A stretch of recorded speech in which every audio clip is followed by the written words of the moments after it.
रोज का वचन। रोज के वचन में आपका स्वागत है। दिन 157। शमूएल भविष्यवक्ता की दूसरी पुस्तक अध्याय 9। शमूएल भविष्यवक्ता की दूसरी पुस्तक अध्याय 9। मफीबोशेत का ऊंचा पद प्राप्त करना। दाऊद ने पूछा, क्या शाऊल के घराने में से कोई अब तक बचा है जिसको मैं योनातन के कारण प्रीति दिखाऊं? शाऊल के घराने का सीबा नाम एक कर्मचारी था। वह दाऊद के पास बुलाया गया और जब राजा ने उससे पूछा, क्या तू सीबा है? तब उसने कहा, हां, तेरा दास वही है। राजा ने पूछा, क्या शाऊल के घराने में से कोई अब तक बचा है जिसको मैं परमेश्वर की सी प्रीति दिखाऊं? सीबा ने राजा से कहा, हां, योनातन का एक बेटा तो है जो लंगड़ा है। राजा ने उससे पूछा, वह कहाँ है? सीबा ने राजा से कहा, वह तो लोदबार नगर में अम्मीएल के पुत्र माकीर के घर में रहता है। तब राजा दाऊद ने दूत भेजकर उसको लोदबार से अम्मीएल के पुत्र माकीर के घर से बुलवा लिया। जब मफीबोशेत, जो योनातन का पुत्र और शाऊल का पोता था, दाऊद के पास आया, तब मुंह के बल गिर के दंडवत किया। दाऊद ने कहा, हे मफीबोशेत। उसने कहा, तेरे दास को क्या आज्ञा है?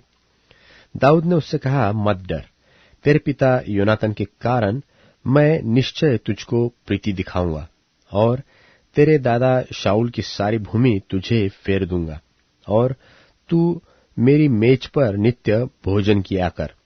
उसने दंडवत करके कहा, तेरा दास क्या है कि तू मुझसे ऐसे मरे हुए कुत्ते की ओर दृष्टि करे?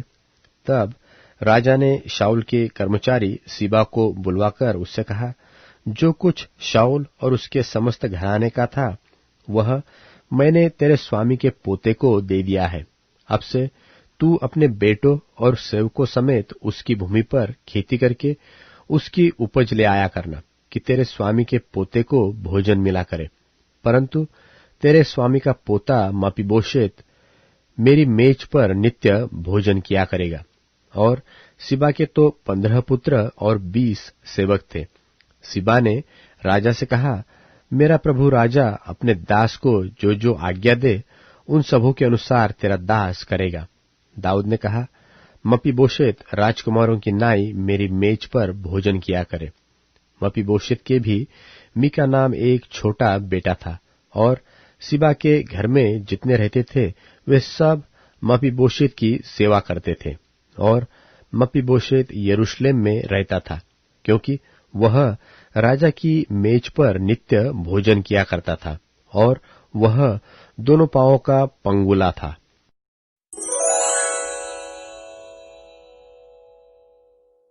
शमूएल भविष्यवक्ता की दूसरी पुस्तक अध्याय 10। शमूएल भविष्यवक्ता की दूसरी पुस्तक अध्याय 10। अम्मोनियों के साथ युद्ध होने का वर्णन। इसके बाद अम्मोनियों का राजा मर गया और उसका हानून नाम पुत्र उसके स्थान पर राजा हुआ। तब दाऊद ने यह सोचा कि जैसे हानून के पिता नाहाश ने मुझको प्रीति दिखाई थी, वैसे ही मैं भी हानून को प्रीति दिखाऊंगा। तब दाऊद ने अपने कई कर्मचारियों को उसके पास उसके पिता के विषय शांति देने के लिए भेज दिया और दाऊद के कर्मचारी अम्मोनियों के देश में आए।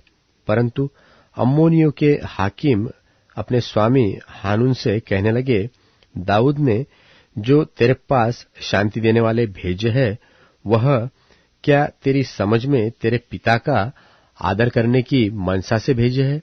क्या दाऊद ने अपने कर्मचारियों को तेरे पास इसी मनसा से नहीं भेजा कि इस नगर में ढूंढान करके और इसका भेद लेकर इसको उलट दे?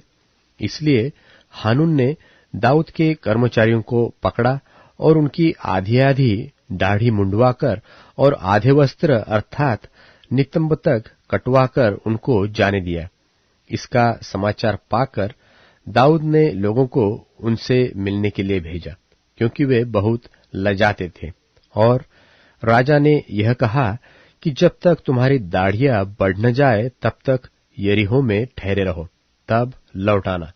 जब अम्मोनियों ने देखा कि हमसे दाऊद अप्रसन्न है, तब अम्मोनियों ने बेत्रहोबा और सोबा के 20,000 आरामी प्यादों को और 1,000 पुरुषों समेत माका के राजा को और 12,000 तोबी पुरुषों को वेतन पर बुलवाया। यह सुनकर दाऊद ने योआब और शूरवीरों की समस्त सेना को भेजा। तब अम्मोनी निकले और फाटही के पास पांति बांधी, और सोबा और रहोब के अरामी और तोब और माका के पुरुष उनसे न्यारे मैदान में थे। यह देखकर कि आगे पीछे दोनों ओर हमारे विरुद्ध पांति बांधी है, योआब ने सब बड़े बड़े इस्राएली वीरों में से बहुतों को छांटकर अरामियों के सामने उनकी पांति बांधी, और लोगों को अपने भाई अबीशै के हाथ सौंप दिया, और उसने अम्मोनियों के सामने उनकी पांति बांधी। फिर उसने कहा, यदि अरामी मुझ पर प्रबल होने लगे तो तू मेरी सहायता करना, और यदि अम्मोनी तुझ पर प्रबल होने लगे तो मैं आकर तेरी सहायता करूंगा। तू हियाव बांध, और हम लोग और अपने परमेश्वर के नगरों के निमित्त पुरुषार्थ करे, और यहोवा जैसा उसको अच्छा लगे वैसा करे।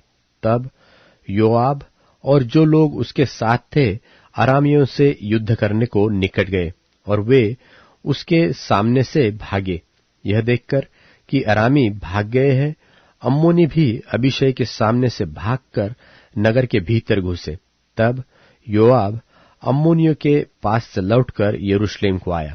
फिर यह देखकर कि हम इस्राएलियों से हार गए, अरामी इकट्ठे हुए, और हददेजेर ने दूत भेजकर महानद के पार के अरामियों को बुलवाया, और वे हददेजेर के सेनापति शोवक को अपना प्रधान बनाकर हेलाम को आए।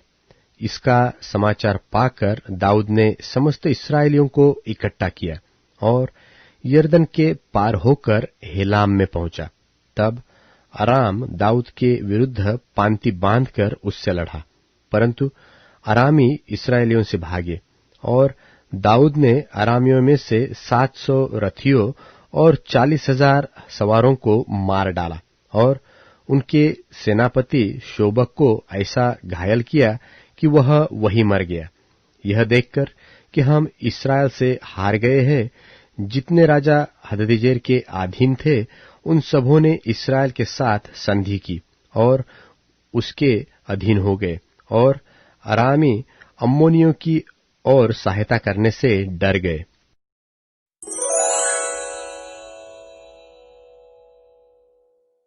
प्रेरितों के काम अध्याय 3। एक बार पतरस और यूहन्ना दोपहर के 3 बजे प्रार्थना के समय प्रार्थना भवन में जा रहे थे। प्रार्थना भवन में हर दिन आने वालों से भीख मांगने के लिए एक व्यक्ति को सुंदर नाम के फाटक पर बिठाया जाता था। वह लंगड़ा पैदा हुआ था। पतरस और यूहन्ना के प्रार्थना भवन में प्रवेश करते समय उसने भीख मांगी।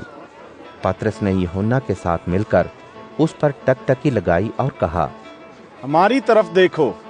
उनसे कुछ पाने के लिए उसने उनकी तरफ देखा।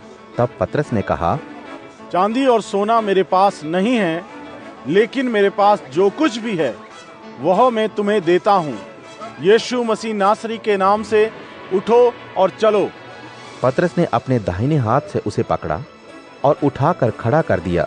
तुरंत उसके पैरों और घुटनों में बल आ गया। वह उछलकर खड़ा हो गया और चलने लगा। वह कूदते दौड़ते और परमेश्वर की बड़ाई करते हुए उनके साथ प्रार्थना भवन में गया। सभी लोगों ने उसे चलते और परमेश्वर की बड़ाई करते हुए देखा। वह ये जान गए कि ये वही व्यक्ति था जो प्रार्थना भवन के सुंदर नामक दरवाजे पर बैठकर भीख मांगा करता था। ये सब देखकर वे आश्चर्य से भर गए थे। वह लंगड़ा ठीक होने के बाद पतरस और यूहन्ना को पकड़े हुए था, और लोग सुलेमान के बरामदे में आश्चर्य से उसके पास दौड़े चले गए। पतरस ने यह सब देखकर लोगों से कहा, हे इस्राएलियों, तुम अचंभा क्यों कर रहे हो, या हमारी तरफ टकटकी लगाकर क्यों देख रहे हो? जैसा कि हमने अपनी ताकत या अच्छाई की वजह से इस व्यक्ति को चलने के लायक बना दिया है? अब्राहम, इसहाक और याकूब के परमेश्वर, हमारे पुरखों के परमेश्वर ने अपने बेटे को इज्जत दी है। तुमने उन्हें उस समय पिलातुस के हवाले किया और उनका इनकार किया जब वह उन्हें छोड़ देना चाहता था, लेकिन तुमने उस पवित्र और सज्जन व्यक्ति को चाहने के बजाय एक हत्यारे की आजादी की मांग की। तुमने जीवन के कर्ता को मार डाला, जिन्हें परमेश्वर ने मरे हुओं में से जिला दिया। इस सच्चाई के हम गवाह भी हैं। तुम जिस व्यक्ति को यहाँ देख रहे हो और जानते हो कि यीशु के नाम और उनके नाम पर विश्वास ने इसको ताकत दे दी है। हाँ, जो विश्वास यीशु से उसे मिला है, तुम्हारे सामने उसी से वह पूरी तरह से ठीक ठाक खड़ा है। भाइयों, मुझे मालूम है कि तुम और तुम्हारे अधिकारियों दोनों ही ने अपनी नासमझी की वजह से ऐसा किया था, लेकिन जो बातें परमेश्वर ने भविष्यवक्ताओं के मुंह से कहलवाई थी कि मसीह दुख उठाएंगे, इस तरह से पूरी हुई है। इसलिए अपना मन बदल डालो और लौट आओ, ताकि तुम्हारे अपराध माफ किए जाएं, जिससे यीशु से ताजगी के समय आए और उस यीशु मसीह को फिर से भेजें जो तुम्हारे पहले ही से मसीह ठहराए गए हैं।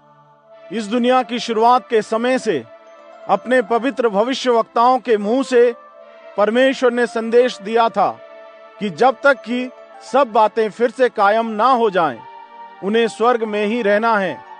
क्योंकि मूसा ने पूर्वजों से कहा था, प्रभु तुम्हारे परमेश्वर तुम्हारे भाइयों में से मेरी तरह एक भविष्यवक्ता को उठा खड़ा करेंगे, और जो कुछ वह तुमसे कहे वह सब करना।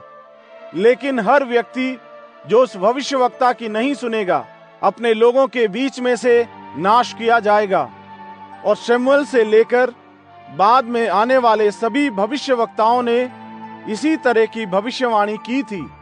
तुम परमेश्वर द्वारा हमारे पूर्वजों से बनाई गई वाचा के हिस्सेदार और भविष्यवक्ताओं की संतान हो, जिन्होंने अब्राहम से कहा था, पृथ्वी के सभी राष्ट्र तुम में आशीष पाएंगे। परमेश्वर ने अपने बेटे को जिलाकर पहले तुम्हारे पास भेजा, ताकि तुम में से हर एक को उसकी दुष्टता बुराई से हटाकर आशीष दे।